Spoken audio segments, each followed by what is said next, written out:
Today is Thursday, March 25th, 2021. Coming up on Roland Martin Unfiltered. At this hour, Georgia Governor Brian Kemp is signing one of the most onerous voter suppression laws in the country. Republicans in Georgia are advancing Jim Crow-era laws. We'll talk with Latasha Brown, who is the co-founder of Black Voters Matter. Republicans in Michigan are also pushing forth their Jim Crow-like voter suppression laws. We'll talk with Wendell Anthony, president of the Detroit NAACP. President Joe Biden held his first news conference today. We'll show you what he had to say, especially about voter suppression and ending the filibuster. Also, folks, on today's show, the top 3 tech CEOs answered Congress's questions for the role they played in the January 6th insurrection at the U.S. Capitol. Also, a Facebook group for Pittsburgh police officers reveals racist post. No shock at all. And a Buffalo radio host is fired for comparing black women to toast. Plus, I'll talk with Malcolm X's daughter, Ilyasa Shabazz, about her new children's book regarding her father. It is time to bring the funk. Roland Martin Unfiltered. Let's go. He's got it. Whatever the miss, he's on it. Whatever it is, he's got the scoop, the fact, the find. And when it breaks, he's right on time and it's rolling. Best believe he's knowing. Putting it down from sports to news to politics. With entertainment just for kicks, he's rolling. It's on go, roll, y'all. It's Roland Martin, yeah. Rolling with Roland now. He's funk, he's fresh, he's real, the best, you know he's Roland Martin now.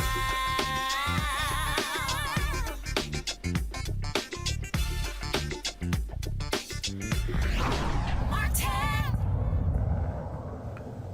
As we speak, the governor of Georgia, he is signing a new law into place that many are calling Jim Crow-like voting suppression laws.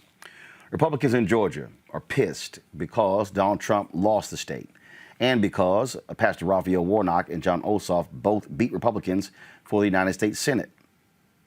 Instead of actually trying to compete for voters, what they want to do is cheat. Like I said, they want to cheat. The bill that they signed today is a House bill. This particular House bill, folks, is one that we have been talking about significantly. It is called House Bill 202. And what this is going to do, it is going to change the Georgia code when it comes to mailing absentee ballots. This is what it says, that mail absentee ballot applications shall mail such applications only to eligible registered electors who have not already requested, been issued, or voted an absentee ballot, to require certain comparisons, to remove improper names from mail distribution lists, to provide for sanctions for violations, to provide for related matters, to repeal conflicting laws, and for other purposes. Bottom line is, folks, this is the first of many efforts by Republicans in Georgia, Michigan, Texas, all across the country, because they do not like the fact that black people voted in record numbers. Joining us right now is Latasha Brown, the co-founder of Black Voters Matter. She's there live from a protest they are holding there in Atlanta. Latasha, glad to have you on the show. You know, we are out here right now. I am out at the airport. We have probably about 150 protesters. We're out on the concourse, on the Delta concourse, because one of the things that's deeply disturbing and troubling is that corporations that are based right here in Georgia that receive millions of dollars of support, of public dollars of support to bail them out, that here's an issue that we know is rooted in racism and anti-democratic reasons, that literally we expect them to stand with us. And as you said, in this very hour, Brian Kemp is saying that he's getting ready to sign a bill that is an egregious bill that not only limits voting rights, one of the most egregious parts of it is really based on the political part that the GOP will actually be able to take over the board of elections in the different counties. If they don't like the outcome, they can actually take over that. That in itself is totally anti-democratic. In addition to that, in the runoff election, you will have the Sunday voting. There will be no more weekend voting, no more Sunday voting, which what we know is black people vote 10 times greater than any other constituency group on Sunday. In addition to that, it's still the provision that criminalizes organizations like mine that that give voters who've been standing in line an hour, 2 hours, 3 hours, 8 hours, water and snacks to provide some comfort care for them. So the bottom line is this is a terrible, terrible bill. It's a bill that was really designed to be punitive, to punish black folks for coming out in record numbers, but can't stop, we won't stop. We're not gonna stop. And so now we're out at the airport. We're doing a protest at each of these companies every day this week. Today we're focusing on Delta because there's no way that you can actually be a homegrown company in Atlanta, Georgia, and not stand with the people that built your company. What they are doing, Latasha, not only that, they are stripping this Republican Secretary of State, stripping power from him, removing him as the head of the state election board. That's one of the things that they are doing. And then, of course, you have, and this is just so people understand, this is the nonsense that Brian Kemp actually said earlier today on Fox News. Listen to this. Okay, I'm not sure why you guys are not seeing, but give me 1 second. We're going to pull this video up because I definitely want to play this because y'all need to understand exactly what's going on. I'll have it set up in a second. Latasha, I want to go back to you again. But then they're so pissed off that they actually strip power from the Secretary of State, who's a Republican. And Roland, I am so sorry that it's hard to hear. They've started the chants and the protest. So if as you hear it echoes throughout the space, so it's hard, it's difficult to hear. I would just say that it is a beautiful, at some point, I will kind of send pictures and videos of what's out here.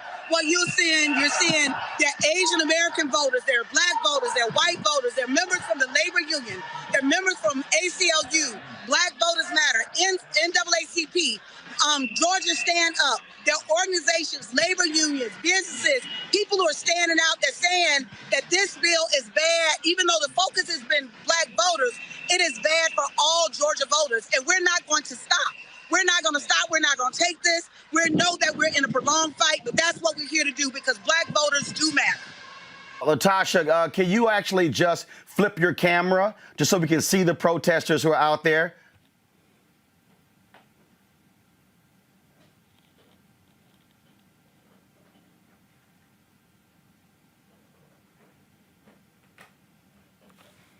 Not sure her audio, folks. Can we get that taken care of? Audio, please. Latasha, we can't hear you.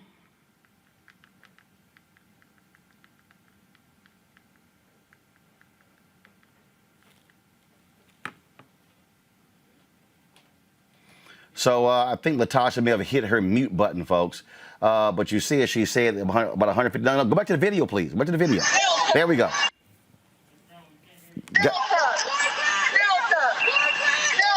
Now we got the audio, folks.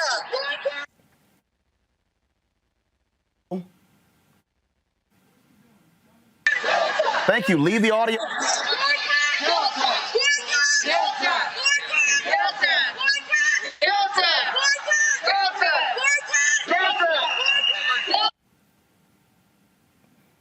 All right, then. We are out here in these streets, Roland. We're out here in these streets. All right. Latasha Brown, co-founder of Black Voters Matter. We appreciate it. Thanks a lot. Thanks a lot. Folks, again, they are there at the Atlanta airport because they want the business community in Georgia to step up and actually hold Republicans accountable for their actions. As I told you, Brian Kemp was on Fox News. Listen to the nonsense he had said earlier today. Listen. We had a 351% increase on absentee ballot by mail. And when you have the signature check process that's in Georgia, it became overly burdensome for the county elections officials. It took forever. It created a lot of doubt. At times, I'm sure it was arbitrary in place. ID requirement. But did it cost, in your opinion, Governor, do you think it cost Donald Trump the election in Georgia? Well, I wouldn't want to speak to that because I'm not the Secretary of State. The election was certified, sure. And that's what it is. Because the guy is challenging the Secretary of State there is saying just that. I'm just curious what your view is on that. Well, I'm not worried about who's running for Secretary of State. I'm looking forward to running for governor on the record that I have, and that has been to make it easy to vote and hard to cheat. And I Easier to vote, hard to cheat. But the reality is they are actually trying to cheat as we speak. Folks, that's what they're doing. At today's presidential news conference, President Joe Biden was asked about the issue of voting rights, also ending the filibuster, because the Democrats want to pass H.R. 1 that could actually prevent a lot of this voter suppression. Here's what President Joe Biden had to say today from the White House. I want to go back to voting rights. And as Yamiche mentioned, Republican legislatures across the country are working to pass bills that would restrict voting, particularly Democrats fear impacting minority voters and young voters, the very people who helped to get you elected in November. Are you worried that if you don't manage to pass voting rights legislation, that your party is going to lose seats and possibly lose control of the House and the Senate in 2022? What I'm worried about is how un-American this whole initiative is. It's sick. It's sick. Deciding in some states that you cannot bring water to people standing in line, waiting to vote. Deciding that you're going to end voting at 5 o'clock when working people are just getting off work. Deciding that there will be no absentee ballots under the most rigid circumstances. It's all designed, and I'm going to spend my time doing three things. One, trying to figure out how to pass the legislation passed by the House, number one. Number two, educating the American public. The Republican voters I know find this despicable. Republican voters, the folks outside this White House. I'm not talking about the elected officials. I'm talking about voters. And so I'm convinced that we'll be able to stop this because it is the most pernicious thing. This makes Jim Crow look like Jim Eagle. I mean, this is gigantic, what they're trying to do. And it cannot be sustained. And do everything in my power, along with my friends in the House and the Senate, to keep that from becoming the law. Is there anything else you can do about it besides passing legislation? The answer is yes, but I'm not going to lay out a strategy in front of the whole world and you now. Thank you very much, Mr. President. I have a question for you, but first, I'd like to follow up on a question from Yamiche, and that's on the filibuster. That counts as a question, but go ahead. Okay, I'll make it quick. It's a quick question. You can. Regarding the filibuster, at John Lewis's funeral, President Barack Obama said he believed the filibuster was a relic of the Jim Crow era. Do you agree? Yes. If not, why not abolish it if it's a relic of the Jim Crow era?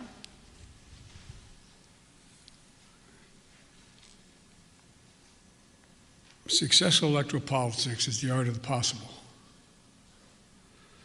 Let's figure out how we can get this done and move in the direction of significantly changing the abuse of even the filibuster rule first. It's been abused from the time it came into being by an extreme way in the last 20 years. Let's deal with the abuse first. It sounds like you're moving closer to eliminating the filibuster. Is that correct? I answered your question. Okay, I don't quite understand why President Joe Biden, if you're going to say it's a Jim Crow relic, say it's time to get rid of Jim Crow relics. My pal, Dr. Greg Carr, Chair of the Department of Afro-American Studies, Howard University, Brittany Lee Lewis, political analyst, and then joining us in a bit, Amisha Cross, political analyst and Democratic strategist. Folks, pull the panel up, please. Thank you very much. Greg, I want to start with you. This battle that we are dealing with right now, this back and forth that's going on here, Republicans are very clear what they're doing. They have a very clear desire to cheat. We see what they're trying to pass. You listen to the lies of Governor Brian Kemp right there on Fox News. They were absolute lies. They're showing exactly who they are. The reality is, if you're Democrats in that video right there, you can say, Joe Biden, you can sit here and condemn it, but when you're asked, you can't stand there and take a long pause and give, frankly, a BS answer when you're asked, is it a Jim Crow relic? Yes. Well, isn't it time to get rid of Jim Crow relics? Dude, say it. Enough is enough. Get rid of the filibuster. If you look at the history of the filibuster, no, the filibuster has been used to stop nothing more than civil rights legislations. That has been how it has been wielded. White Democrats have got to have the guts to say it must go. Or not, clearly. Roland, as we see, I respect Joe Biden's position.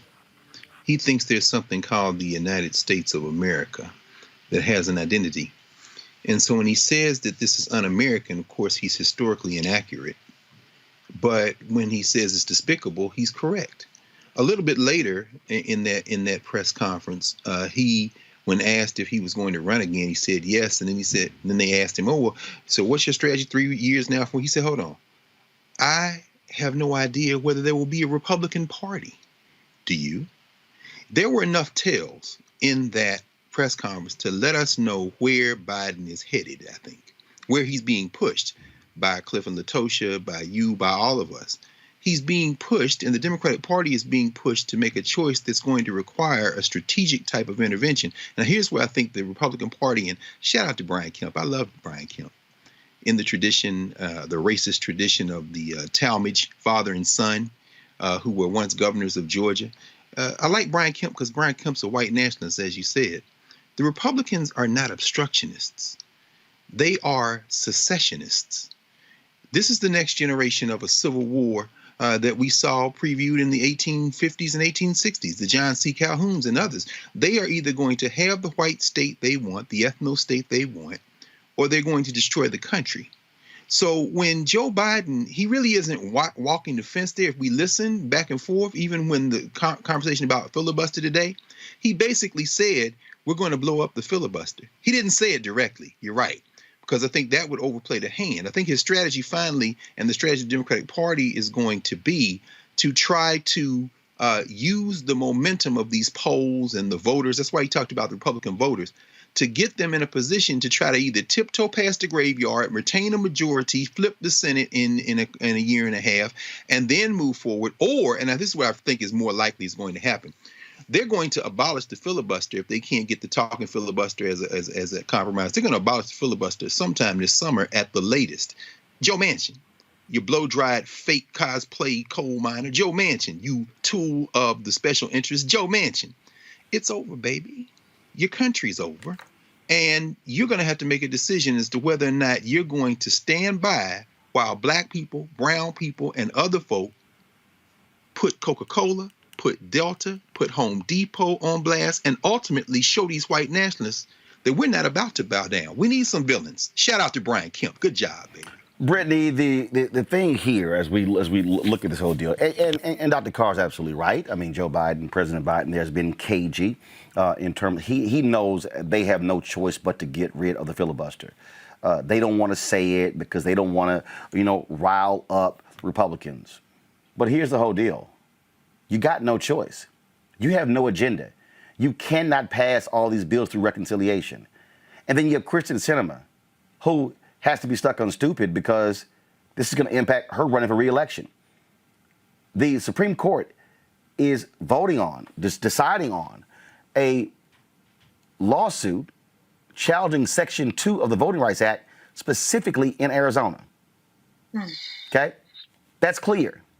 Manchin can run around and defend this whole nonsense, and they can all this little cute ass game of all bipartisanship. But Ball don't lie. He said he stripped certain provisions out of the COVID relief bill in order to garner more support. It passed 50-49. Joe Manchin didn't get one vote. See, so all this little cute talk of, oh no, we got to secure more votes, you're not going to get it because the Republicans are playing a level of hardball that Democrats don't necessarily want to be able to counter. Kobe, 1 second. Is this Governor Brian Kemp live? Go to it, please. Understandably led to the crisis of confidence in the ballot box here in Georgia. While I am no longer Secretary of State, as governor, I was the first to call on Secretary Raffensperger to complete an audit of signatures on the overwhelming number of absentee ballots that were cast during the election. I did that 4 times publicly. I was the first to call for a change in state law through the legislature that would implement a photo ID requirement on all absentee ballots. And I joined many others, including President Trump, in urging the Secretary of State's office to quickly and fully investigate any and all fraud irregularities. I also offered the assistance of the Georgia Bureau of Investigation to get to the bottom of each and every allegation of fraud. I'm proud of the dedicated men and women who answered the call to duty, but more needed to be done. We quickly began working with the House and Senate on further reforms to make it easy to vote and hard to cheat. The bill I signed into law does just that. First and foremost, SB 202 replaces the signature match process with a state-issued ID requirement to request and submit an absentee ballot. When voting in person in the state of Georgia, you must have a photo ID. It only makes sense for the same standard to apply to absentee ballots as well. For example, the November 2020 election saw a 350% increase in the use of absentee balloting, over 1.3 million absentee ballots total when compared to Election Day in 2018. This obviously led local election workers to have to process far more ballots using a time-consuming, labor-intensive, and at times arbitrary process. By moving to a state-issued ID requirement instead of a signature match, Georgia will dramatically streamline the verification process on absentee ballots. SB 202 also secures all ballot drop boxes around the clock, speeds up processing to ensure quicker election results, requires security paper to allow for authentication of ballots, and allows the bipartisan state election board to have more oversight over counties who fail to follow state election law. And contrary to the hyper-partisan rhetoric you may have heard inside and outside this gold dome, the facts are that this new law will expand voting access in the Peach State. Every county in Georgia will now have 2 mandatory Saturdays of early voting and the option of 2 Sundays of early voting. Georgians will no doubt be soon overwhelmed with fancy TV ads, mailers, and radio spots attacking this common sense election reform measure. In fact, left-wing groups funded by out-of-state billionaires are already doing that now. They're using outrageous, false rhetoric to scare you and put millions of dollars in their own pocket. They're threatening to boycott Georgia businesses in the middle of a pandemic because they oppose election integrity. According to them, if you support voter ID for absentee ballots, you're a racist. According to them, if you believe in protecting the security and sanctity of the ballot box, you're a, quote, Jim Crow in a suit and tie, end quote. I've fought these partisan activists tooth and nail for over 10 years to keep our elections secure, accessible, and fair. Like before, I'm sure they will threaten, boycott, sue, demonize, and team up with their friends in the national media to call me everything in the book. But fighting for free and fair elections is worth all of that and more. Standing up for the constitutional rights of all Georgians is part of the oath I took as your governor, and you have my word, I will continue to uphold that oath.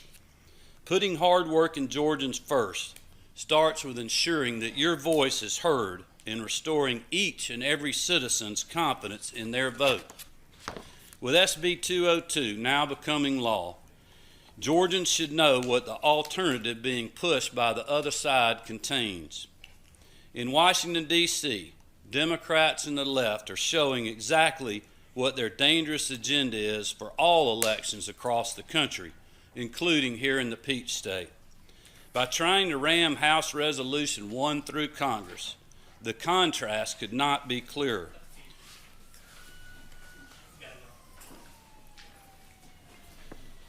While strengthening our voter ID laws here in Georgia, H.R. 1 would remove ID requirements on voting.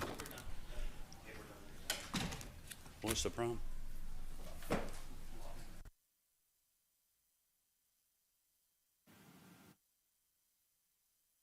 Folks, not quite sure what's going on there. John Lewis, brother. John Lewis came in the room.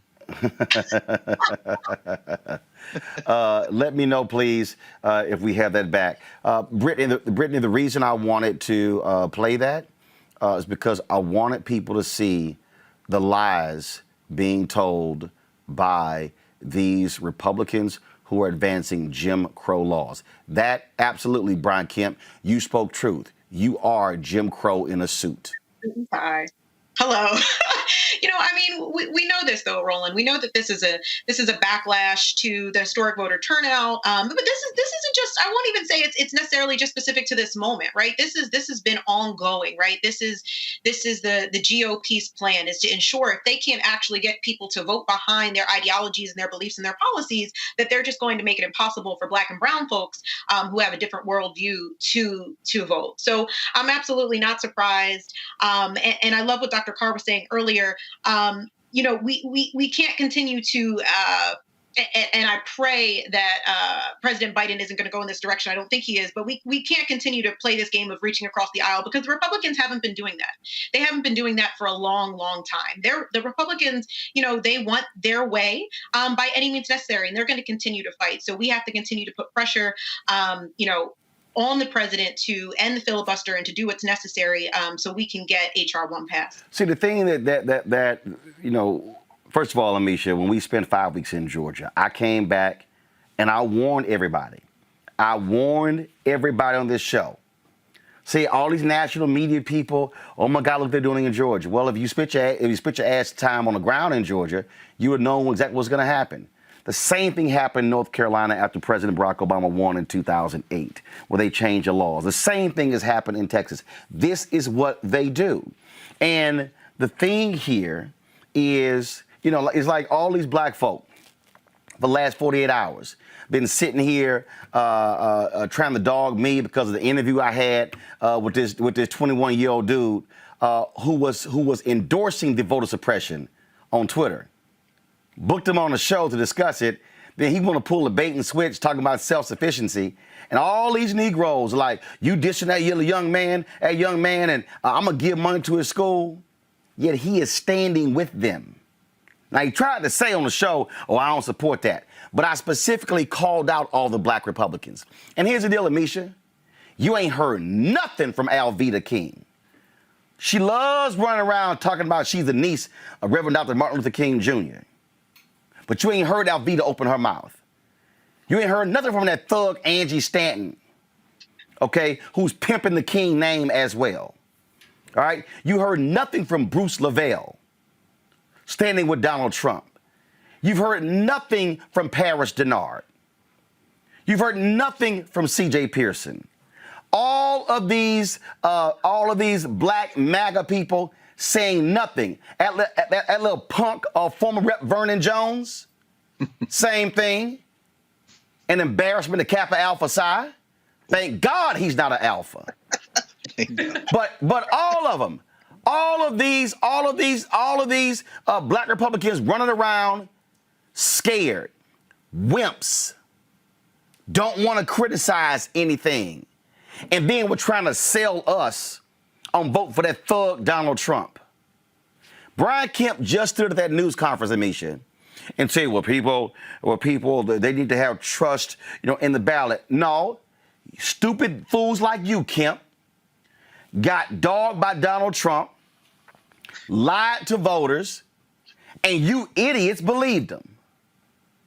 Republican, your own Secretary of State, a Republican, said no voter fraud. But Donald Trump, no. Check Fulton County.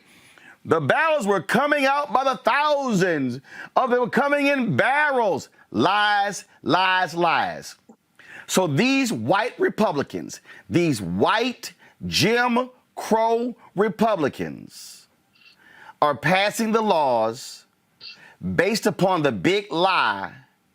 And now, well, don't you call us a racist? Well, don't act like one. You're absolutely correct, Roland. I'm going to give you credit for something that I think a lot of major media didn't pay attention to. The fact that you were down in Georgia and you were covering a lot of the change, the winds of change, the seas of change that were going to happen in Georgia long before the 2020 presidential election. And I think that with that, you also illuminated the fact that a lot of people who had previously not voted, folks who hadn't voted for years, were now going to come out, and they were going to come out in droves. Black organizing has the power to bring out multitudes of people. And I think that what we're seeing in Georgia, and what we're definitely going to see in other places as well, particularly battleground states where the Black vote made the decisive victory for Joe Biden, is that state legislatures are largely still run by Republicans. And to Brittany's point earlier, these voter suppression tactics aren't new. As a matter of fact, during Barack Obama's 8 years, we saw more voter suppression bills passed at the state level than we've seen since the 1950s. This is something that has been in the works for a while now, and largely because the ideology among Republicans has always been that we have to stop progress. We have to stop gains. And the way to keep America looking the exact same way and to keep white supremacy intact is to ensure that Black people don't have access to the ballots and Black people don't have access to the vote. And I think that what we're seeing in Georgia is part and parcel of what we're going to see in several states across this country if we don't see action at the federal level. It's the Voting Rights Act, the reauthorization of it, but it's also making sure that the Constitution is upheld. Withholding the rights of American citizens to vote is unconstitutional. And just because Republicans feel as though their way of life is going out of style and that the country is getting more Black and brown, that doesn't mean that now all of a sudden we're going to eradicate the rights of those who are American citizens. That is not what we do. This is unconstitutional. It is Jim Crow round 2.0. And it's frustrating that we hear from Governor Brian Kemp, who, as you pointed out and stated very well, was one of the biggest targets of Donald Trump. He's not a governor who was loved by that president at all, but he's also somebody who keeps bootlicking as much as possible. And I think that at this point, any Republican who stands up and acts as though voter fraud, and mind you, voter fraud in their mind means Black people actually exercising their right to vote, because they are only using this term to elicit a certain angst among white voters that their way of life is going away. Voter fraud just means Black people actually voted. It doesn't mean that anything fraudulent happened at all. Black people exercise their right to vote, and white people want it to go away. And that is extremely frustrating, problematic. It's something that a lot of our people fought and died for. We remember the Cheney, Schwerners, and Goodmans. We remember John Lewis. This is something that is a fundamental principle of American society, and eradicating it from Black people makes us less American, makes us less democratic every day, and it should not be something that we allow to stand. What we are seeing is not just Georgia. In Michigan, Republicans, they put forth 39 voter suppression bills. Folks, 39. Don't think it's happening just in Georgia. Again, they want to alter the state election laws. The bills target, same as in Georgia, absentee ballots, voter qualifications. Switch camera, folks. The bill targets absentee ballots, voter qualifications that were the focus of Donald Trump's campaign to overturn his 2020 defeat. Don't forget, folks. Don't forget what took place. Don't forget what took place, where in Michigan, they were actually saying, hey, let's count all of the ballots except in Detroit. Joining us right now is Reverend Wendell Anthony. He is the president of the Detroit NAACP. Reverend Anthony, glad to have you back. What we're talking about here in Georgia applies there in Detroit. And so, bottom line here, the Republicans are doing what they do. They want to cheat to win. Well, you called it, Roland. They are cheating to win, and it's a bigger issue than just Michigan or Georgia. This is a national issue. It's a strategy. And unfortunately, people want to take us back to the plantation, and I ain't going. I don't know about y'all, but I'm not going. They want to reduce, eliminate, suppress, and reject the ability of Black people to have the right to vote in this nation. And if you can't win legally, then you suppress them illegally. You reject them, you take them away from that. In Michigan, they introduced 39 bills, and we knew it was coming. The only thing they did differently in Georgia was that they also made it a felony that you cannot give water to people standing in line or food to people who have been in line trying to vote. That means you can't take water to your workers, to your grandmama, your auntie, your uncle, your neighbors who are there trying to exercise their franchise. It's a way of suppressing, though. It's almost rolling like Reconstruction 3. First Reconstruction after the Civil War, dealing with the rise of the KKK and the White Knight Riders and all those folk, the fact that folk were being hung and killed relative to their ability or their desire to exercise their franchise. And then after we got it later on, Jim Crow, Esquire, getting the Voting Rights Act, then the poll taxes, all the stuff that they put into place to counter that. And now we're faced with this rejection of the ability of Black people to come together and to vote. When their people, their leadership, William Barr said there was no indication of voter fraud. Chris Craig said there was no indication of voter fraud. We had the best and most secure election in the history of the nation. You remember when Mike Pence and Chris Kobach was put in charge of the bogus Integrity Commission, Voter Integrity Commission. They went out of business because they could not find any voting disparity issues. They went out of business. The Brennan Institute has indicated that this is a false issue. The ACLU has indicated the same thing. Lindsey Graham said that if we don't stop this move to vote, then there will never be another Republican elected as president. Therefore, we got to stop it. So this is a strategy. It's intentionality. There is no voter fraud, y'all. The fraud is these people who have created it. It is a remedy in search of a situation that does not exist. And the only alternative to it is that we must pass H.R. 1 and the For the People Act. We must vote, and we must vote. We got to come out in numbers. We cannot allow this to stop us or deter us. We got to come out in numbers, y'all. And if you ever thought that your vote did not matter, look at what they're doing now. If it did not matter, they wouldn't be trying to cheat. If they did not matter, they would not be trying to steal. If they did not matter, they would not be trying to stop you, eliminate voting ballots, eliminate absentee ballots, stop early voting, stop the fact that you have the ability to take your souls to the polls on Sunday and Saturdays and vote like your life depends upon it because they're losing. We are winning, y'all. That's the issue here. We are winning and we must continue to win. We got to fight rolling until we win. It ain't over until it's over. And we cannot throw in the towel. Fannie Lou Hamer said it well. I'm just sick and tired of being sick and tired. And if you're sick and tired of being sick and tired, then get up and work and change the situation in the course of this nation.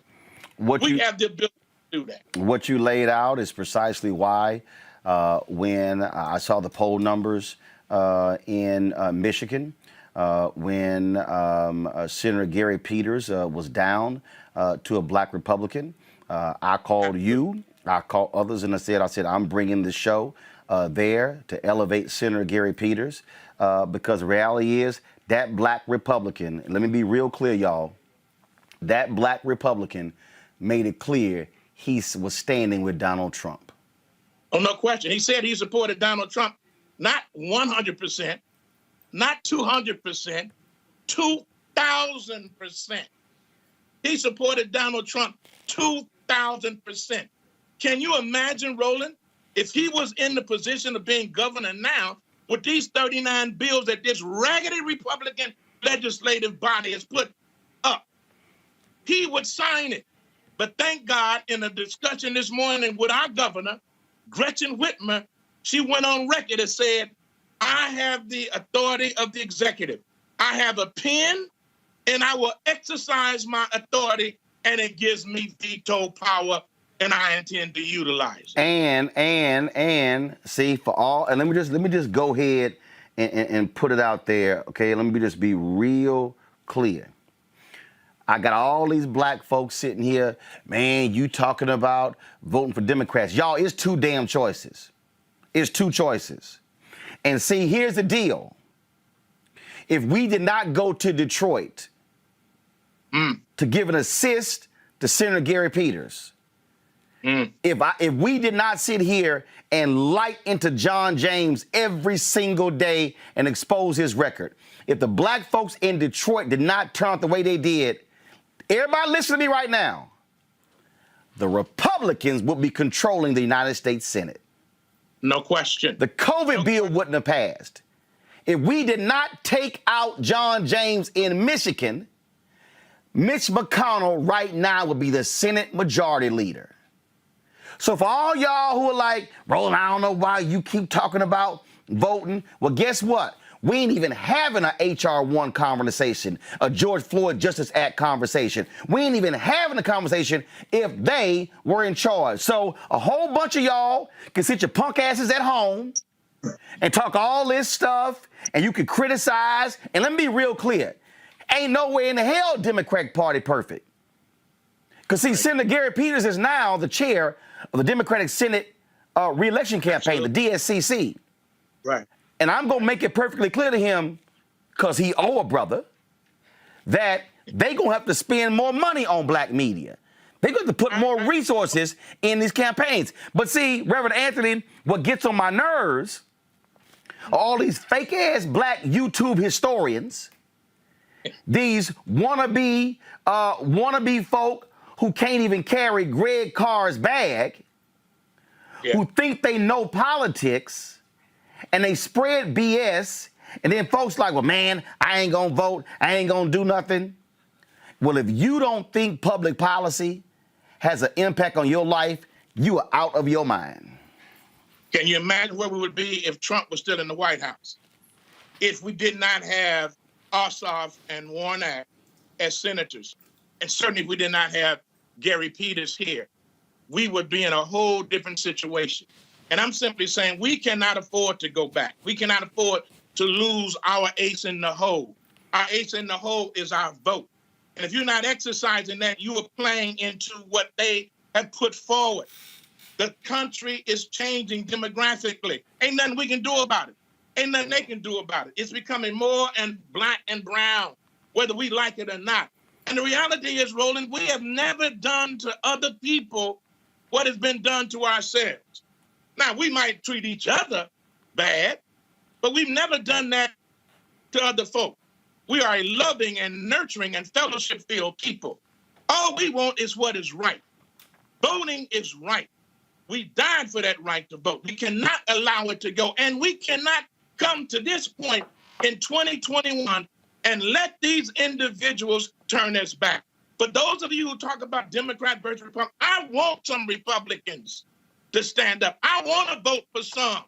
I want to vote for some that think right, that vote right on health care, that vote right for income equality, that vote right on police relations and reform, that vote right to help poor people, that vote right on foreign policy. I want some that vote right on those issues. The problem is, y'all, I can't find none. And if you got some, please tell them to call me, Wendell Anthony, in Detroit NAACP, and we can work together. But until then, we got to run in the race with the horse that we got. And the horse that we got happens to have a D on his back, whether we like it or not. When you look at all the people that supported the stimulus package, it was Democrats. When you look at all the people that opposed it, it was Republican. When you look at the people who supported the cancellation of the presidential certification on January the 6th, who stood up in Congress, who opposed it, it was Republicans. What more do you need? I'm simply saying, if you got some, bring some. Until then, there ain't none.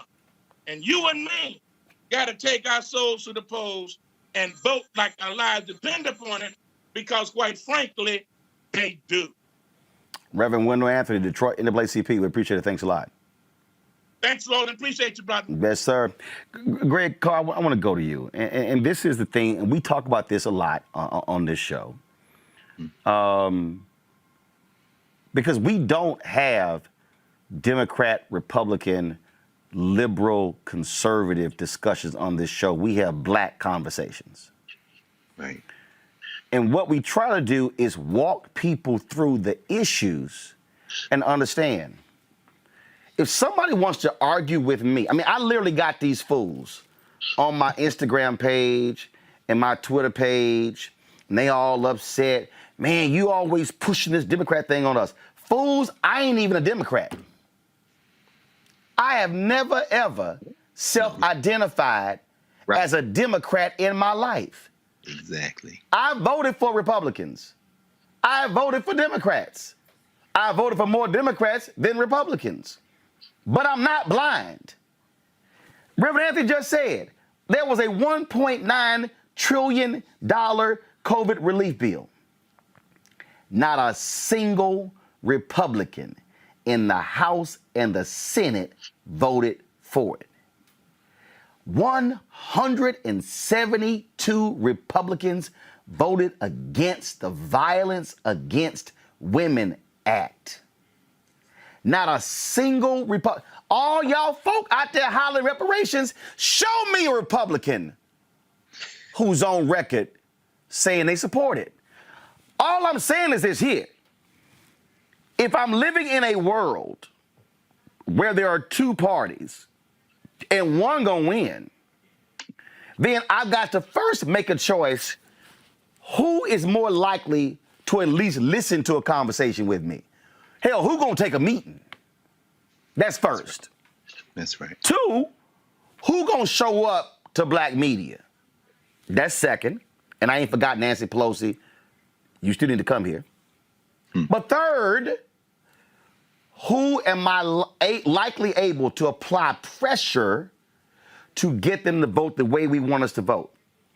We gotta have folk stop playing games, because this what's happening in Georgia and Michigan and Texas and Florida and Tennessee and Arkansas and North Carolina and South Carolina and Louisiana, that's where our people are living. That's right. That's right. And Roland, every state you mentioned, with the exception of Louisiana, has not accepted the Medicaid expansion. Those federal dollars, our tax dollars, which are available to them. Brian Kemp, again, much respect to that punk, is a paper mache racist. He doesn't have the heft and the weight of a George Wallace or Eugene or Herman Talmadge, his predecessors in the Georgia State House. And listening to you, Brittany, and you, Amisha, it's very clear what you all are reminding us of is that we've been here before. And Amisha, when you say that they passed all these voter suppression laws during the Barack Obama presidency, that's absolutely right. Reverend Anthony is also correct. We're not going back. Your little tissue paper experiment is getting ready to dissolve. So when people call this an existential threat to democracy, I have one little corrective. There's never been democracy in this country. There's only been struggle. And we've always been very clear as Black people what our permanent interests were. So, you know, I look over your shoulder, Brittany, and I see that Hubert Harrison biography. In volume 2 of that biography, Eslanda Robeson, the partner of Paul Robeson, Nannie Helen Burroughs, and them told Black people in New York in the 1917 and 18, do not vote for the right to vote for women. Now, that may seem counterintuitive, but what they were saying is these white women in the feminist movement are also white supremacists. So they're not including us in the conversation to pass this legislation in New York State and the 19th Amendment conversation at all. And so we're Black, and people say, why would those Black women vote against their interests? They're not. They have a very clear lens on interests. So I think what is happening finally now, what we're seeing is if we don't understand where we have been, which is why I was watching last night and the night before, and I was like, man, Roland, I love you, brother. Don't even give that young brother a conversation that takes up too much time, because you know, as a teacher of young people, I understand if you don't know, you're doing the best you can with what you know. So it's just a matter of educating. You get to argue with them. People might think there's a legitimate position that you're arguing against. I say, no, don't get distracted. Keep talking, because, you know, what the white nationalists are doing right now, and they don't understand it, they are really overplaying their hand. When those poor white people in Georgia who think Brian Kemp represents them with that fake, that's the other reason you know he's a paper mache racist. When the thing looked like it was interrupted, did you see how shook he was? See, that's a punk right there. What's going on? And his accent changed too. But at any rate, when those poor white people realize that, wait a minute, this bill passed because of people I voted against, and now you won't expand Medicaid? See, what the Democratic Party needs to do, and you're right, we're not Democrats or Republicans, we black people. What the Democratic Party needs to do is move to these southern states, because it's the Confederacy, Tennessee, North Carolina, South Carolina, Mississippi, Florida, Texas, along with Wyoming, South Dakota, Wisconsin, Kansas, that have not expanded Medicaid. And so now when the election comes up, you need to run on that and say, see, you think that's your friend, but you can't go get no health care because they have decided that they're going to put your whiteness over your life. And they're overplaying their hand. Finally, this, I say, it's very interesting. This is to all the black folks who say the parties are the same. That's incredibly naive. And if you got one in $1,400 checks, please send it to me so I can add it to mine, because clearly money is not, and I know that ain't no money. No, it's actually $1,400. And I know that's not a lot of money to you, because some of these people are petty bourgeois who are sitting up at their very expensive computers and talking all this revolutionary theory. Meanwhile, somebody for whom I was at a red light today in D.C. and the brother's like, I'm waiting on my stimulus check. He out there panhandling. So y'all go look that brother in the face and tell him the parties are the same. Man, just be quiet. If you can't, you want to be a revolutionary home. It's all good, but go talk to that brother at the light. Tell him that. But get ready, because he probably gonna punch you dead in your face and your mask be bloody. But just, you know. I was up, Brittany, till about 6:30 this morning dealing with some crazy fools last night on the Clubhouse chat. And they were sitting there just talking all this craziness. And you know what? And a brother, they would text me like, Roland, just get off. I said, no. I said, because sometimes you just got to smack the shit out of some people. You just got to show them what it looked like. Sometimes, and I know the brother who tweeted me today, he said, Roland, can you stop cussing because your child watch? Doc, this is like HBO, okay? All right, so let's be real clear. Ain't like that your child ain't heard nobody cuss. Let's just be real. But see, the thing, Brittany, that I'm trying to get our folk ready for, I'm trying to get them to understand, when I did that commentary in 2017 and I re-upped it in 2020 when I said, this means war. I've already made it clear. We're gonna be on the road in 2022. We're going to Wisconsin to mobilize and broadcast live from, and to get black folks to take Ron Johnson out. We're going to Pennsylvania to get black folk to elect a Democrat to replace Pat Toomey. Now again, all y'all folks who listening and watching, I need y'all to hear what I said. We doing this for black people. Because the Republican running in Pennsylvania ain't gonna give a damn about us. I done told y'all, outside of the Philadelphia and Pittsburgh and the suburbs, Pennsylvania is Alabama. Yes, it is. Yes, sir. And them fools sent one of the dumbest members in the history of the world, Tommy Tuberville, as their senator. So I ain't sorry. We gonna go to North Carolina and put somebody in who's gonna replace Burr. Because see, let me remind y'all, and that was an uptick in black voter turnout for Tom Tillis against Cal Cunningham. Tom Tillis and Burr, two white Republicans, they blocked all of the black women who were nominated for the federal bench of the circuit there in North Carolina. That's right. See, y'all keep want to play games with this. And I know Marco Rubio, Democrats trying to figure out what we're going to do in Florida. Oh, he's invincible. No. We're going to go to Florida because we got to take out Ron DeSantis and Marco Rubio as well. I'm saying all of this because, oh, by the way, and we damn sure going to Georgia to take Brian Kemp's punk ass out. Gotta go. And we damn sure go to Georgia to re-elect Raphael Warnock.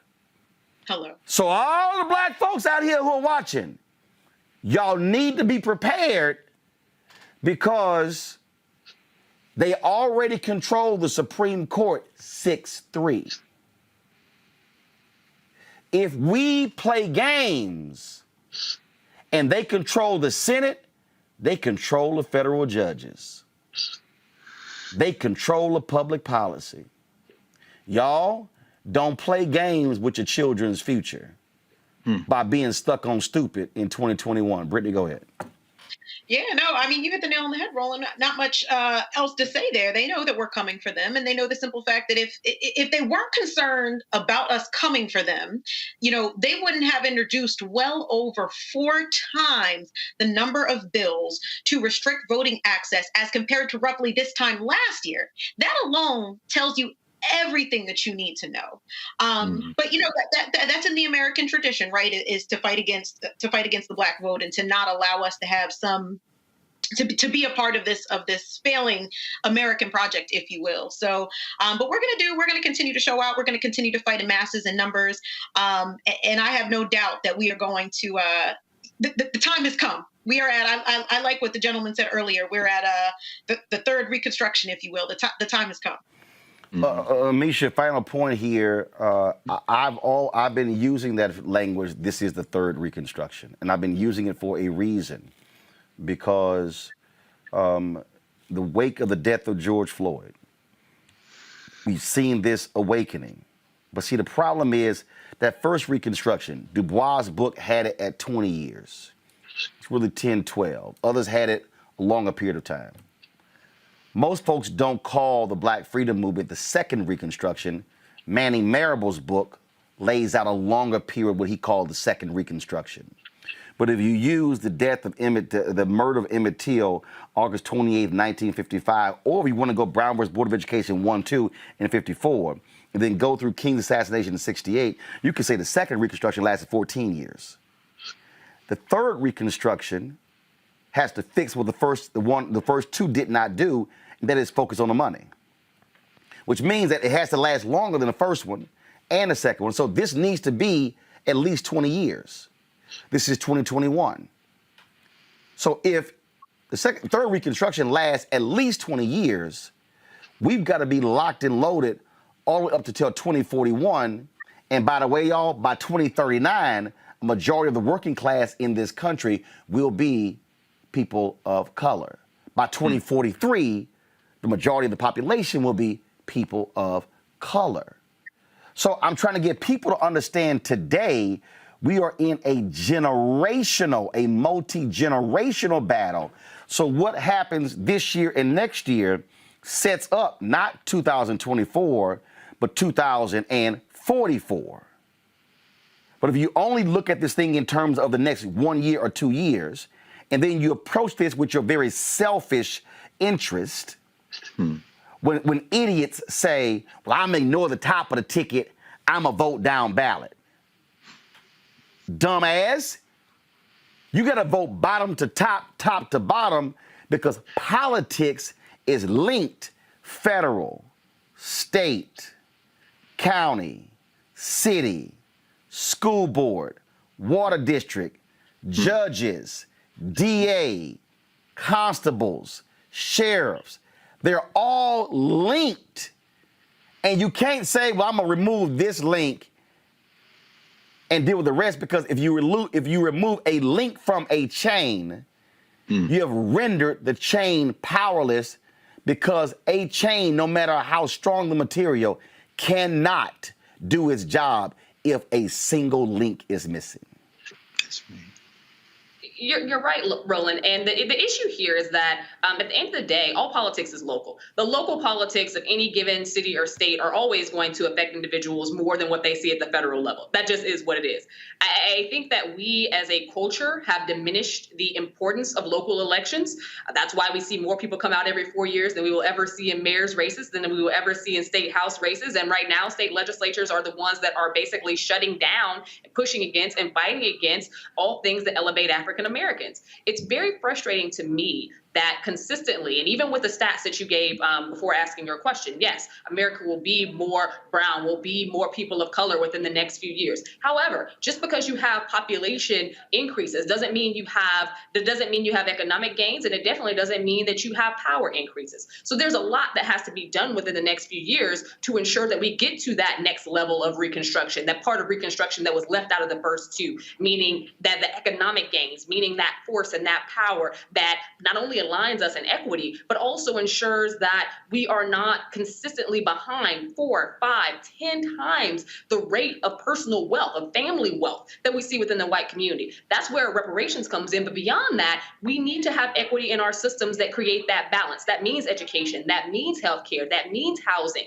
that means all of these modes of progress that we see across cultures that have consistently been denied to African Americans. And a lot of that, again, takes place at the local level. So it means having our people get out in full force with the same numbers they did in 2020 in November elections in every single local election that they can at home, because those are the elections that are going to shape their futures. And being intent and being very serious and real about the policies that matter the most to our community, the ones that will help us move forward when it comes to economics, whether that is entrepreneurial, whether that is retooling, reshaping, and refocusing, because right now we have way too many of our people who are housed in low-wage jobs. That $15 minimum wage definitely matters, and we still need to be fighting for that. But we also need to be working to move our people outside of those jobs and ensuring that they understand the jobs of the future and the jobs that are going to help them to be able to sustain in a middle class and beyond. Those are things that we need to focus on. Let me make my last point before I go to a break and we talk about tech CEOs today on Capitol Hill. Mm-hmm. Because I know somebody who's stupid, plans on tweeting something stupid. And I know somebody's stupid, may want to sit here and try to post a little link or something out of context. So let me just go ahead and say that for the stupid people. I am not saying vote. We good. Right. Y'all ain't never heard me say that. What I am saying is, after we vote, we then have to close the chapter on that, and open a new one. So somebody said, who was this fool? Ignorant truth seeker who never has any truth whatsoever on YouTube. He goes, y'all pushed us to vote for Biden, to hold him accountable. Well, where is he? Fool, that's what we doing. Are you not paying attention to the conversation? Right. I had a fool tell me, Greg, well, see, that's why we should have got the tangibles and the commitments before he ran. He can't pass a bill. Civics 101, many people clearly have failed. Joe Biden, President Biden and Vice President Harris could have promised the world. Congress passes bills. They can advocate, they can't pass bills. In fact, civics lesson, a president can't even introduce a bill in Congress. Right. They can write it, they can prepare it, but they literally have to give it to their party to present. So what we are doing is holding President Biden accountable. See, all these folk who've been running their mouths this week about Tamika Mallory. See, this is what happens when your target is wrong. Y'all find what Tamika said at the Grammys and let me know when y'all have it ready.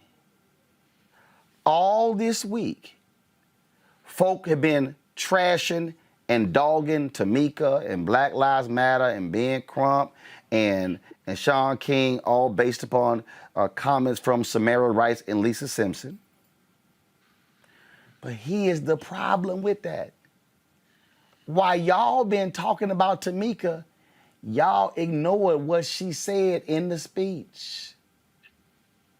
She said, we got to hold Joe Biden accountable.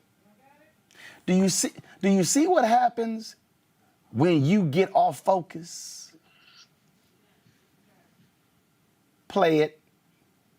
It's a state of emergency. It's been a hell of a year. Hell for over 400 years. My people, it's time we stand. It's time we demand the freedom that this land promises. President Biden, we demand justice, equity, policy, and everything else that freedom encompasses. And to accomplish this, we don't need allies. We need accomplices. It's bigger than black and white. This is not a trend. This is our plight until freedom. She specifically said and looked at the camera, President Biden.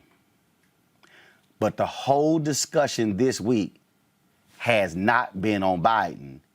It's been on her, literally just speaking at the Grammys. See, that's what happens, y'all, when you allow yourself to get played. When you allow yourself to get thrown off focus, thrown off kilter. Biden could not, as Greg noted, he couldn't come out against the filibuster, which means that black folks, y'all should be calling Joe Manchin's office every single day. Come on. Y'all should be calling Kristen Sinema's office every single day.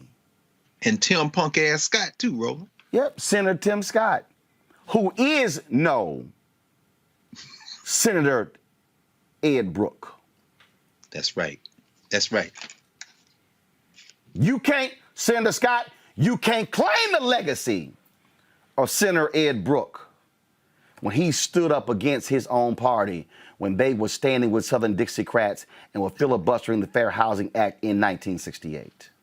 That's right. You, Senator Tim Scott, you are no Colin Powell, who went to North Carolina and while the governor was sitting in the audience, called him out for this voter suppression laws. Don't come to me with your silly ass woke nonsense. Have some guts, Tim Scott. Find some roots in your shrimp and grits. Stop being scared of your own party. Man, find some soul and be willing to say what needs to be said. But black people who are watching and listening, stop being consumed with the games being played and the ratchet conversations. Because trust me, there are people who want to target us with public policy at every turn because they do not want to see us thrive like what we saw during the first and the second Reconstruction. The history of America is clear. At every point in American history where there has been black success, it's been followed by white backlash. That's right. What you saw with Trump after Obama was white backlash. We now got to make sure that we don't let the white backlash get back in control. So what are y'all prepared to do? Y'all know what we prepared to do. We here every single night, 5 days a week. giving them hell, and we ain't backing up. And as long as God gives breath in my body, I'm going to straight bring team whip that ass to every single Republican who is standing in the way for us voting. And for every weak-kneed Democrat, we gonna whoop them tricks too until they do what's right. Y'all can either roll with us, but it's all good. Because sometimes you got to roll by yourself to let folks know you're not playing. I'll be right back. Georgia lawmakers have unleashed an all-out attack on voting rights this year, including through the introduction of more than 80 anti-voting bills since the legislative session began in January. Two of the worst voter suppression bills in the nation right now are SB 202 and HB 531, and they are rapidly moving through a flawed and non-transparent process in the Georgia General Assembly.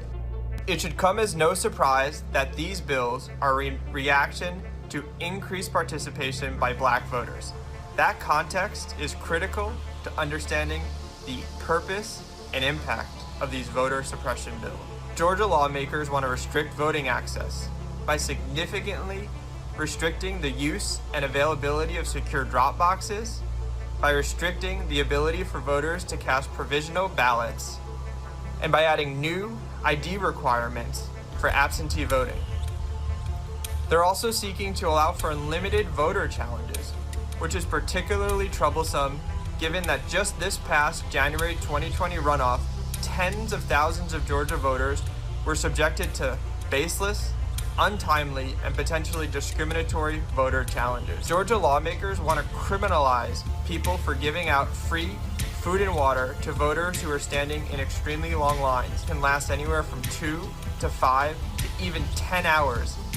The NAACP Legal Defense Fund is in partnership with a coalition of on-the-ground partners, including Black Voters Matter, All Voting is Local, and Fair Fight, to push back on SB 202 and HB 531. If you live in Georgia, please call the Georgia General Assembly line and ask to be connected to your representative. Tell them to vote against SB 202 and against HB 531. If you live outside of Georgia, you can still help by contacting your U.S. senators and asking them to support H.R. 1, the For the People Act. Please call your elected officials today and join us in the fight to protect voting rights. Hey, I'm Donnie Simpson. What's up? I'm Lance Gross, and you're watching Roland Martin Unfiltered.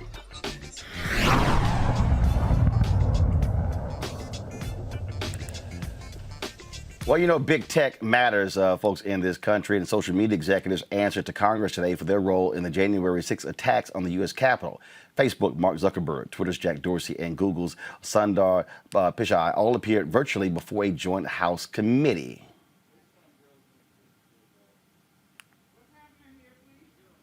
Y'all want to roll a video today? I want to start by asking all three of you if your platform bears some responsibility for disseminating disinformation related to the election and the Stop the Steal movement that led to the attack on the Capitol. Just a yes or no answer. Mr. Zuckerberg. Chairman, I think our responsibility is to build systems that can help. Mr. Zuckerberg, I just want a yes or no answer, okay? Yes or no, do you bear some responsibility for what happened? Congressman, our responsibility is to make sure that we build effective systems to help fight this The gentleman's prejudice. choice is not to answer the question. Mr. Pichai, yes or no? We always feel a deep sense of responsibility, but I think we worked hard. This election effort was one of our most substantive efforts. Is that a yes or a no? Congressman, it's a complex question. Okay, we'll move on. Mr. Dorsey. Yes, but you also have to take into consideration a broader ecosystem. It's not just about the technology platforms we use. Thank you. Thank you. And I agree with that. Other concerns include disinformation and extremist campaigns that flourish on social media. Joining me now is social media analyst and diversity strategist Shireen Mitchell, Dr. Dominique Harrison, Director of Technology Policy at the Joint Center for Political and Economic Studies. Dominique, I want to start with you. This is what I find to be quite interesting in this conversation. You saw the members saying, "Hey, do you take responsibility?" These tech companies they must confront lies and misinformation with their desperation for profits, especially Facebook.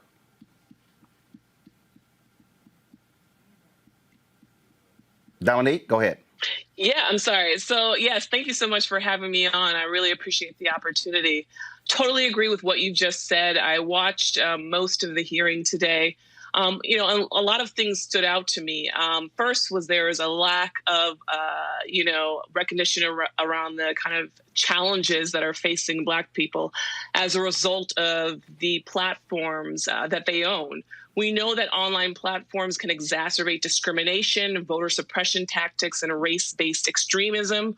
What we don't know is the extent to which the government needs to regulate tech companies to prevent this kind of behavior. There's a lack of accountability by tech CEOs regarding the roles their platform plays in online disinformation.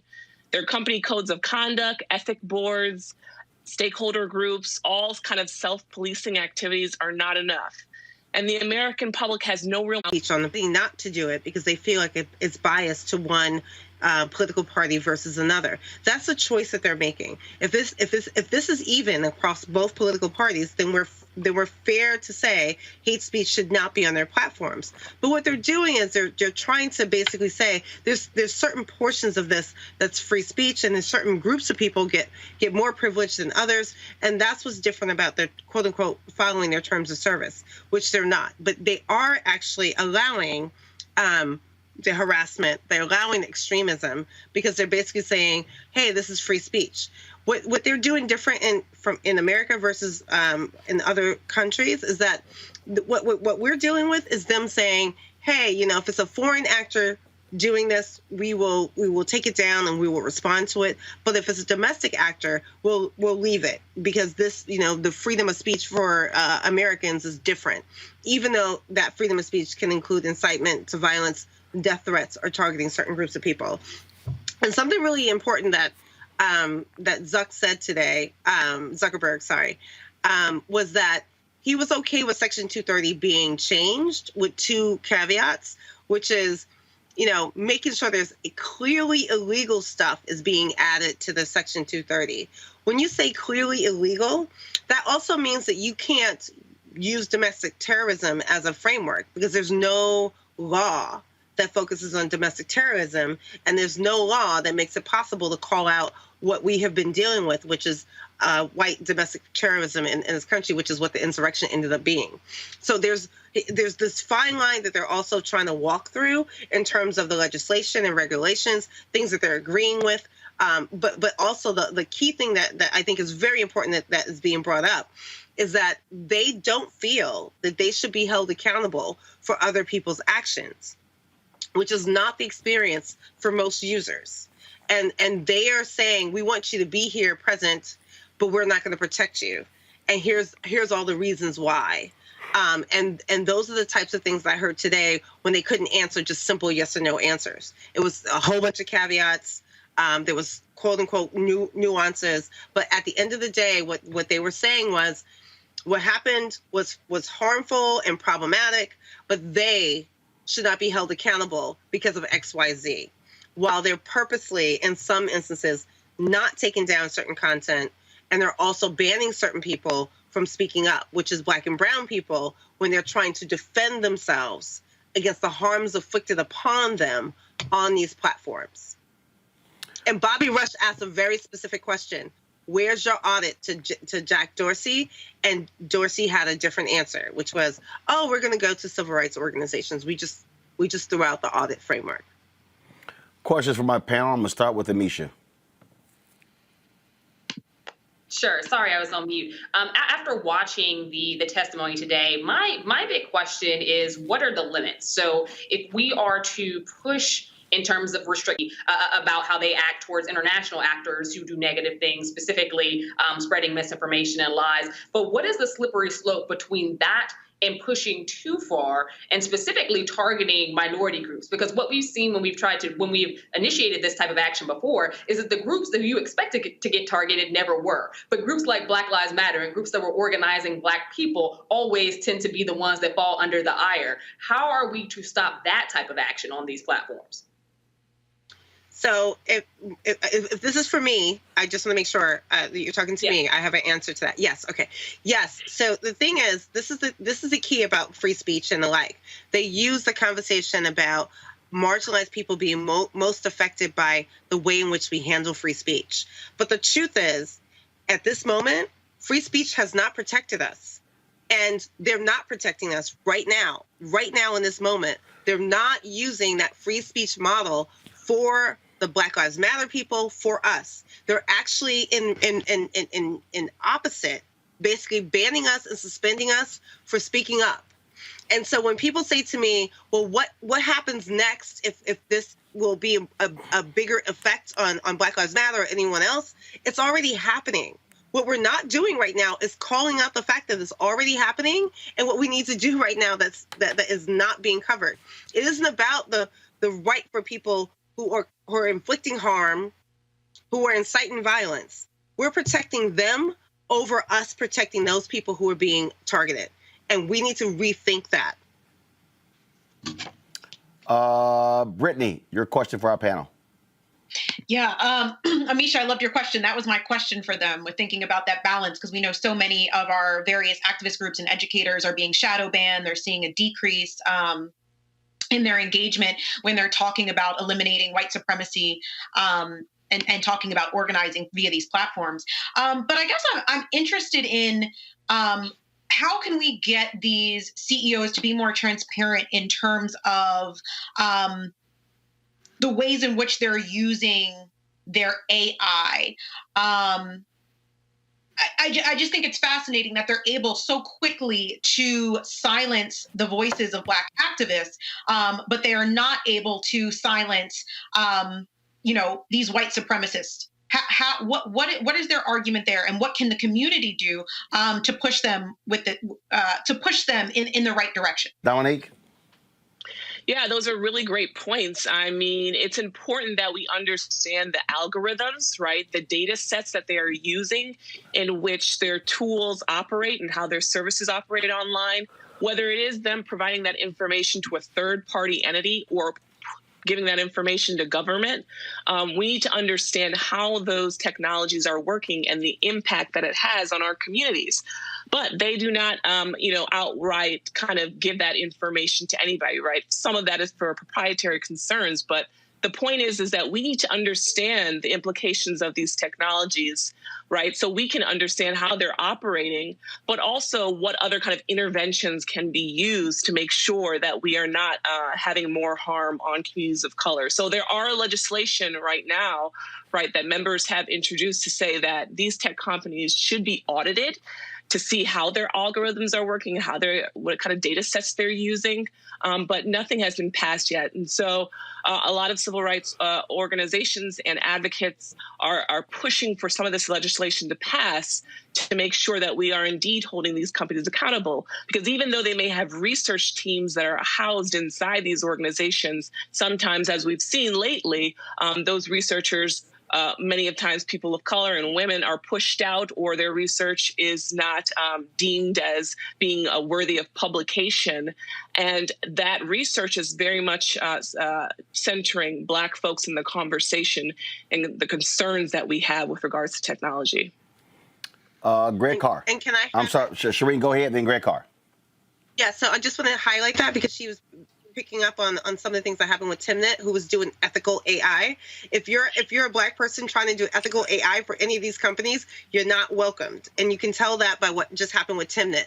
But the other piece that I also want to say is that when there is transparency projects, like the one that was in NYU that was focused on the transparency projects of the political ads, Facebook actually tried to shut those things down. So what we need to deal with is the fact that there are projects already present that are not being utilized properly and also being shut down by the companies, and Congress needs to actually focus on the regulations to make sure those projects can continue to exist.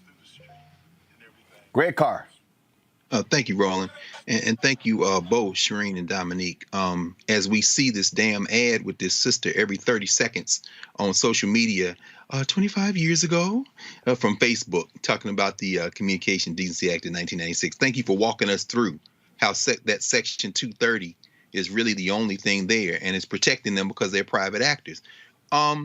What can we take and learn from attempts in recent years, 2018 with sex trafficking, 2020 with the Earn It attempt, which has some bipartisan sponsorship? What can we learn from these attempts to, quote unquote, regulate, as you say, Dominique, try to regulate the extent to which these private actors can hide behind that third-party content immunity? What can we learn from these previous attempts so that we can basically call Zuckerberg's bluff and put some teeth in regulation? And I say that because he's clearly been out here saying, we want you to do it. We want you to regulate us, realizing that that the response could be to put some regulation in that would only require them to make a good faith effort, which means they still wouldn't have to comply with anything. And how comfortable are you all with attempting to go past that? And can we learn anything from previous attempts to regulate them around issues like sex trafficking? So, I mean, we think it's very important that Section 230 at least stands, but we need to reform it, right? We need something that still, says to tech companies, you should remove content that is harassment, that is, negative, whatever. So we need that kind of regulation still standing. But I think what you're getting to is that we certainly need bipartisan support on this issue. Today in the hearing, what I saw was Republicans focusing on children and the impacts of technology, which is important. And Section 230 does help in protecting child pornography not being on contents. But we also need to understand the discrimination that is happening because of these technologies and the data in which they are using. So we need people on both sides of the aisle to understand this is a real problem and to come to some agreement with passing legislation. Another concern of ours is around privacy, right, and how that relates to Black folks and discriminatory outcomes of the personal use of their information. We need that to be federal legislation because there are states right now coming up with their own rules, right? This is why tech companies want some kind of federal law so that they don't have to comply with California privacy laws or New York privacy laws. Well, the point is that without this kind of legislation at the highest level, then they are out to do whatever they want, and they can come up with their principles and they can come up with good ethics and good ways to do business, but still end up harming the communities that are vulnerable and the ones that we care about the most. Mm-hmm. Thank you. And my answer to that is, the Lawyers Committee on Civil Rights actually has a document called DDoS, which is a play on DOS. DDoS. But there's a framework there for the legal aspects from a state perspective on basically claiming that social media companies are public spaces and using the public spaces law that could be utilized in some of this. So I think there's ways that we can do this that does not even have to go through Congress, but that can be a state level framework that we look at in terms of how we can hold these companies accountable. Because they're saying regulation, but they're also dancing around what that regulation looks like. Zuckerberg actually admitted to wanting transparency documents from all the groups while he's blocking that, right? But he's also said something about making sure that there was clear illegal aspects that they can follow. So if we put those laws in place, then that makes it legal, to clear legal lines that they have to deal with in terms of public spaces. So I think there's ways to deal with this. I just think that we're not being forward enough about how to navigate that in terms of that regulation, but also the existing laws. All righty. Dominique and Shireen, we surely appreciate it. Thank you very much for joining us. Thank you. Thank you for having me. Folks, going to a break. We come back. A Facebook group, private, cops in Pittsburgh. There are racist comments on it. Shocking. Next, a Roland Martin Unfiltered.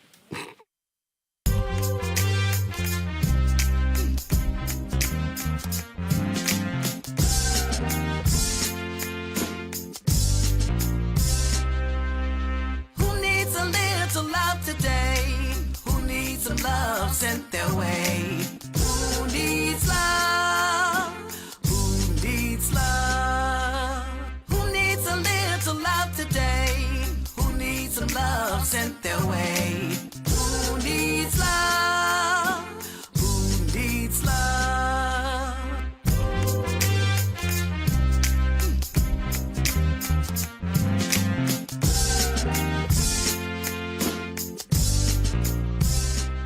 Hi, this is Essence Atkins. Hey, I'm Deion Cole from Blackish. Hey everybody, this is your man Fred Hammond, and you're watching Roland Martin, my man, Unfiltered.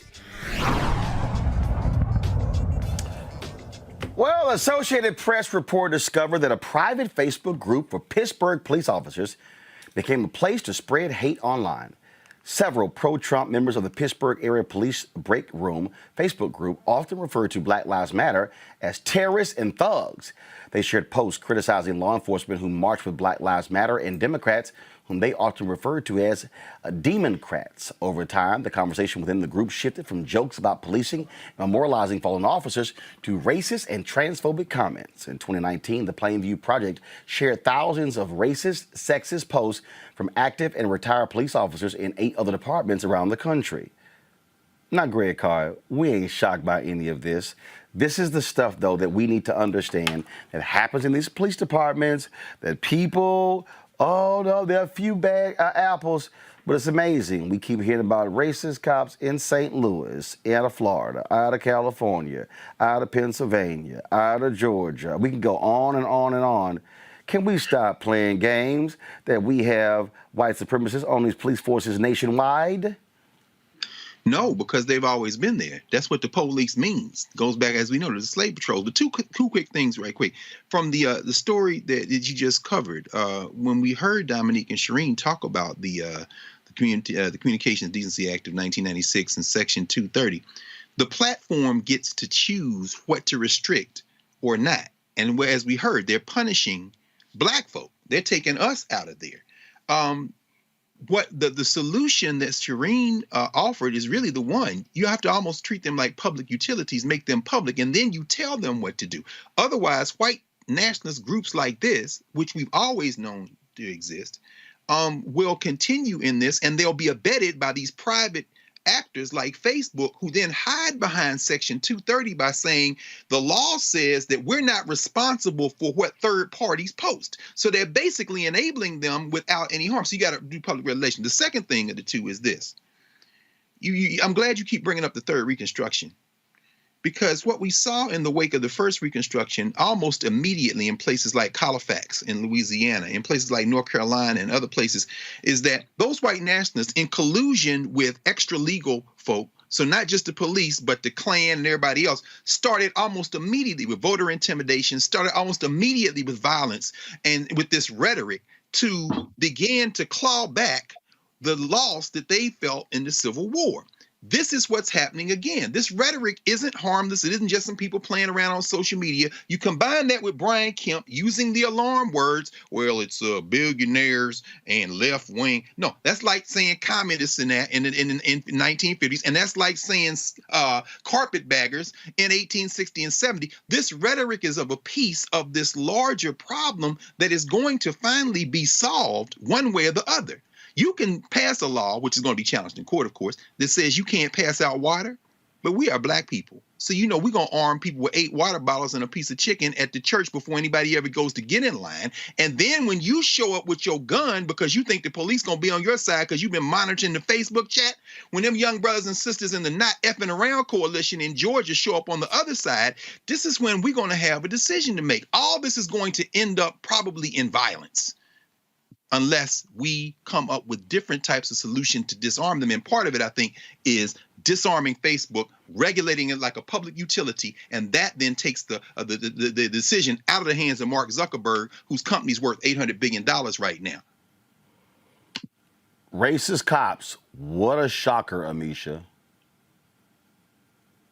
It's one of those things where I'm like, color me surprised, Roland. At the end of the day, I agree with Dr. Carr here. We have seen generation after generation where police, law enforcement, to a large extent, the military as well, has become a home to white supremacists and white supremacist terror. So acknowledging the fact that they have found these private Facebook groups, and anything on social media isn't private, so that's an oxymoron in and of itself. But they found these private Facebook groups where they feel it open enough for them to be able to have these conversations with each other, where they not only share racial epithets, but they also share things that are essentially dog whistles to help to, stress their covert ideology around how they actually feel about Black Lives Matter, how they actually feel about the racial reckoning that we happen to be in, as well as how they feel about race and culture writ large. This tells us something not only about these officers, but about the fact that a continuation of people who are chosen to lead in law enforcement, who are chosen for these roles where they are to protect and serve, are individuals who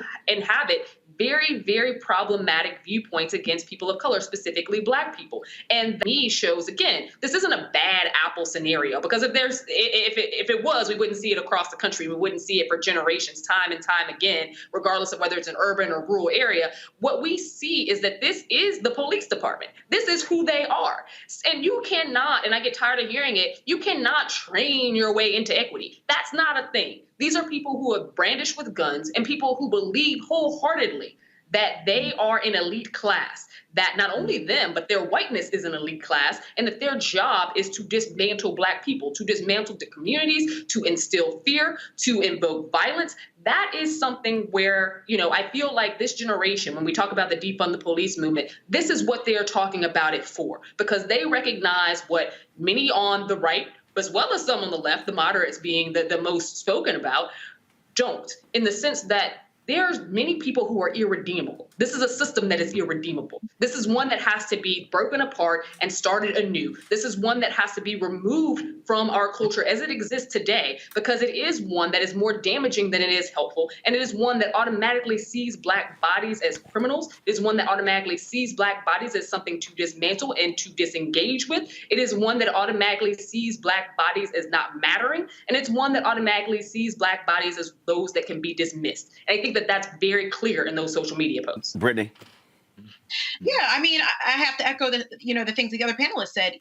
This isn't anything new. And in 2019, we know the Plainview Project released a database of similar posts from 8 different police departments. And the project, it showed Facebook accounts of over 3,000 individuals, 600 which were retired officers, and they found thousands upon thousands of posts that were racist, sexist, advocated for police brutality. But I think this goes back to the point that both of the panelists made earlier, which is, this isn't something new, and these aren't individual bad apples. We know that the earliest iterations of policing are related to the slave patrol. When we talk about that mantra, related to the police that protect and serve, we're missing the second half of that statement. It's to protect and serve the interest of the ruling class. So the police, and extends to the military and all other state soldiers, essentially, are not here to protect us as Black people. It's not about finding a home for their rhetoric. Their very existence is white supremacist in nature. And that's why you don't see the National Guard mobilized when Black bodies are killed by police or the community watch. But, you let some Capitol burn down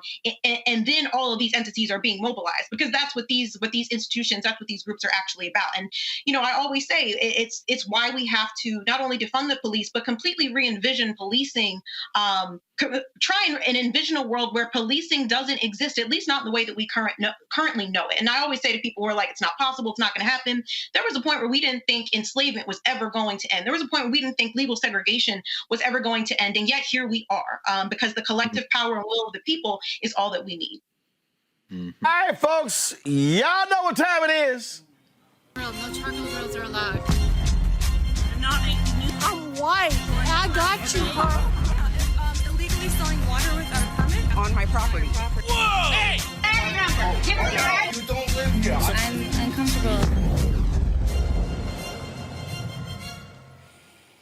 Imagine listening to Buffalo Morning Drive Time Radio. And a shock jock is talking about toast.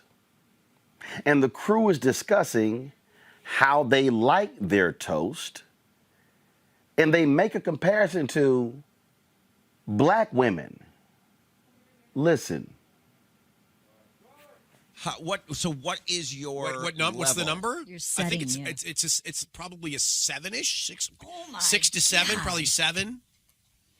See, we have ours, and I'm going to may get into trouble for this. 2 o'clock. I have them to the attractiveness of women that I find to be attractive. So I will never go to a Serena Williams level, but I'm very comfortable with. I'm very comfortable at a Halle Berry level. Okay. I need a little bit of mulatto still coming through. It can't be, is Gayle King that's not in your realm? No, Gayle King is not even on my toaster. You about to lose your job. You are about to lose your job. WGRF 97 Rock radio host, former radio host Rob Letterman, said he was so comfortable with his toast. Well, let's just say as that clip went out, things didn't go so well. Not only that, Letterman also lost his job as a host for the National Hockey League's Buffalo Sabres, and his 2 co-hosts, who giggle at his comments, have been suspended. See, Greg, I keep saying, every time one of these white folk do this, 100 black people should apply for their job. I'm telling you, if they keep this up, we could end all black unemployment with this crazy-ass white people segment. I don't know, Roland. The only reason I say I don't know, brother, is because clearly he was there because he was popular. We think of Don Imus. We think of Howard Stern, so-called shock jocks. We think of Rush Limbaugh. Now, I guess he's too far away from John Lewis to have a conversation given the proximate distance between heaven and hell, but they are popular. They have listeners. If you put black people in it, you put a black woman in that seat or a black man in that seat, and the ratings plunge. See, the thing that keeps these people going is not the individual, it's the people who listen to them and the ad rate and the ad buy they can use it. I mean, you know this much better than all of us combined. And so when I hear something like that, of course, get rid of him, but that's just cutting the head off of the deeper problem. The problem is this is how non-white people are viewed, with black people at the bottom of a pyramid at which whiteness is at the top. And at the bottom of that pyramid of blackness is the black man and the black woman, depending on who's doing the talking. Mulatto, that conversation, that is about sexuality, that's about gender, that's about how women are viewed in general, and then black women in particular. All of that is in the soul of the listeners. So you get rid of him and put somebody else in there, then they probably tank the thing. Then he go put his replacement in, who's just going to be a little bit more careful next time and have a different type of narrative, but tap into that same psyche. The guy's popular. That's why he was there in the first place. The thing here, Amisha, is,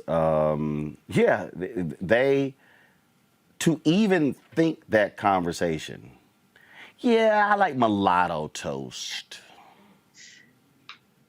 Oh, no, I'm not. I will not go as far as my toast being Serena Williams. Yeah. The station fired them before it happened yet. Look, it did not take long to fire them because they saw that heat that was about to come. There's no coming back from something like that. And Roland, when I had originally heard this story, I thought that this was a hot mic situation. Not that would make it any better, but the fact that they did this during a live broadcast makes it even worse. And I'll add something else to that. I think that as a Black woman, I'm always extremely offended when I hear white men specifically make fun of, castigate, and throw under Serena Williams on a regular basis, not only because of body type, but also because of skin tone. And it is devastating. It is hurtful. It is something that comes from a relic in an era in our country's history that is not only disparaging, but disgusting. But I'll also add this, Roland. We can't act like colorism and this level of disgust isn't something that exists within the African-American community as well. Now, there's some kitchen cleanup that has to be done here when it comes to how Black women specifically are rated in terms of their attractiveness based on this idealism that the closer they are to whiteness and lightness means that they are, closer to being worthy, closer to being, this idea of beauty. That level of frustration I heard from those men is the same level of frustration I get when I'm looking at some of the chats and hearing from Black men out in the streets who say very similar things. This is a whole problem that exists not only within that minutia that we just heard, and yes, they deserve to lose their jobs. I'm glad that the two who giggled and also helped to carry that conversation along are also suspended. But this is a much bigger context and conversation because Black women have been through so much in this country. And the last thing we need is this consistent judgment based on skin tone, not only from white people who created that lever, but also from Black men who continue to perpetuate it to present day. Brittany.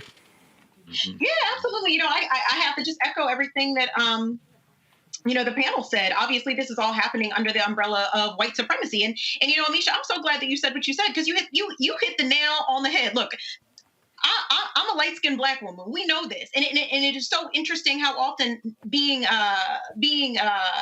catcalled and being people are showing some type of interest, right? And the first thing they say is something about my skin complexion, right? Because it is the white supremacy and the anti-Blackness is so pervasive, and we continue to see this manifest itself in numerous ways. Whether that's the skin bleaching creams that women feel like they need to use in South Asia, whether it's the umbrellas that are tanning of the skin. It's a legacy of white supremacy that we see not only in the white community, but in various communities of color. And I have to do a little shout out to a documentary it's about to come out called Subjects of Desire, which deals with the intricacies and legacy of Black women in beauty, white supremacy, and colorism. Mm-hmm. All right, then. Well, look, we certainly appreciate it. Great conversation today. Hey, folks, if y'all want to support what we do, look, the conversations we having, y'all, ain't nobody else having. I don't care. The Black networks ain't having the conversations.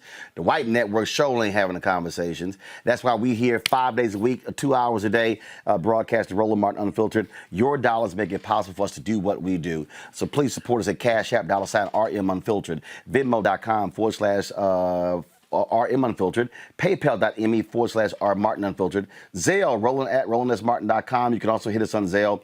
At RolandMartinUnfiltered.com. All right, then. There was some people who gave to us, and so let me just go through here. Let's see. Robert Young, I wanted to keep supporting you, Roland, and hear my tithes. This is good ground.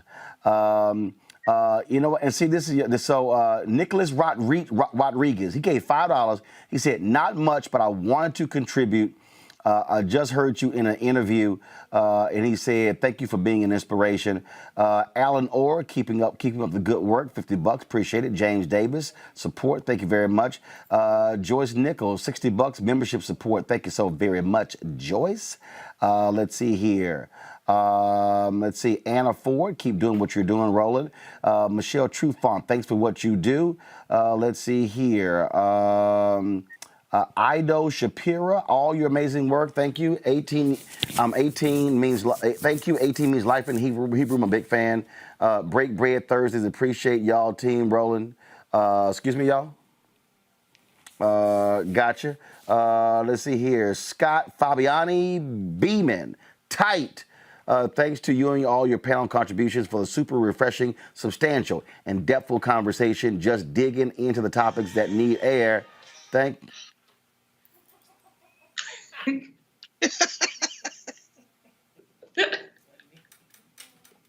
Turn the camera on them. Don't do it, Roland. Don't do it. Turn the camera over there. Turn camera one over here.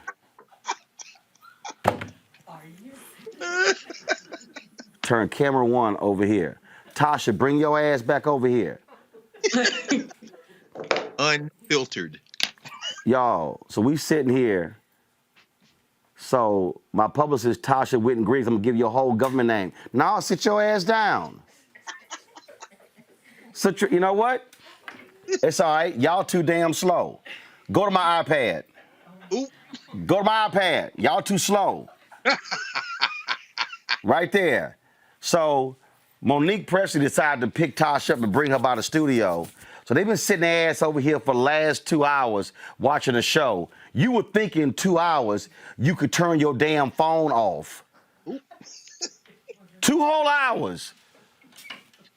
So here I am trying to give shout outs to the people who have contributed to the show, but y'all got to sit over there and make all that noise. Right there. Go on back. Take the shot. Them two right there. Go to my iPad. Go to my iPad. Go to my iPad. That's them right there. Right there. Right there. Making all that doggone noise. All right, come back. All right, let me go on back to read these names. See? Didn't think that was going to happen, huh? Rico Hooper joined the Bring the Funk fan club. Watch the show every day. Oline Snail, subscription 100. Thanks a lot. Michael Bryant, renew Bring the Funk fan club. What do I need to do to have my name on another color? Damon Franklin, I have no idea what you're talking about, Damon, but we'll figure it out. Is Smith Jr. to support your independence? Thanks a bunch. Peggy Joint, thanks to you, me and my family went to vote. See, y'all, this is what I keep trying to tell y'all. Peggy Joint, thanks to you, me and my family went to vote because you preached how crucial it was to go. Me and my 6 kids and grandkids. Thank you so much for doing what you do. That's, y'all, why we do what I do. Look, if y'all give on YouTube, I appreciate that, but we only get 55% of what y'all give. They get 45%. So if y'all gonna give on you, if y'all gonna give money, give direct so we can get the whole 100%. Okay, I appreciate that. And so tomorrow I'm gonna read more names of people who've given. Let's see. I got some stuff in the mail. I'm gonna read this. Erica's recuperating. She had a little accident, but she's all good. She'll be back April 1st. Reese, y'all, is on maternity leave. She's like, look, hold my spot. So Reese's on maternity leave, and so Greg is our, Greg is the only one left. We guarantee Greg will never go on maternity leave. Well, he might go, but it won't be because he had a baby. Let's see, Moses Cooper. God, he only gives birth. I don't give birth. Moses Cooper, your show is my news source. I watch you every day. Thomasville, Georgia.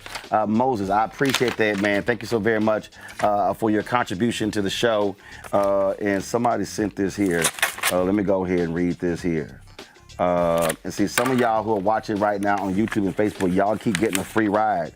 So, y'all need to hook. So who is this? Deborah Ellerby. Deborah, I appreciate that. She didn't leave a note, but Deborah, I appreciate your contribution to our Bring the Funk fan club. Hey, y'all, don't forget, if you give $50 or more, you get a personal shout out. Okay, that's how we do it. And so thank you so very much. Folks, I'm going to see y'all tomorrow. Do not forget, are we showing anything tonight? Don't forget the Black Women's Roundtable having their virtual summit. We have been live streaming their conference. It started yesterday. It happened today. It's going to happen tomorrow, Friday, and for tomorrow, Saturday, and Sunday. So we're going to be actually streaming it all weekend. Please go to our YouTube channel. If you missed my commentary yesterday on Meghan McCain and her white privilege, y'all really want to see that. Go to our YouTube channel. You'll see it there as well. And when y'all watch us on our YouTube channel, that's really the best place to get to let folks know. And yes, y'all, we are making way. We're making way for our OTT channel. That way we can be completely independent. And so we'll still be on Facebook and YouTube. We'll have our own channel. It's going to be Apple TV. It's going to be Fire Stick. It's going to be Samsung TV. It's going to be Xbox. And I'm missing some others. It's going to be. And so your contributions, I'm upfront with y'all. That cost us $153,700 to get all of our OTT channels up and running. And so we appreciate it. That's why your support matters to do what we are able to do. So thank you so very much for all that you do. And also shout out to Ashley with Forever First. Her dad is the former acting president of Alpha Phi Alpha. And so this is her company. So she sent me this shirt. So I certainly appreciate it. I know, Greg. I know you wanted it, Greg. I was looking, man. I know you. So it's Forever First, and it's PH. Hold on one second. It's PH. What the heck is it? It's PH something. Hold on. It's not spelled the normal way. Forever First is PHOREVERPHIRST.com. And so I appreciate that. And so Ashley, only because I like your daddy, you got that free shout out. So I expect, Ashley, you to be joining the Bring the Funk fan club at a higher rate than $50. Because you got a shout out on my Instagram page and on the show. So Ashley, that's going to cost you. I'm just saying. All right, y'all. I will see y'all tomorrow.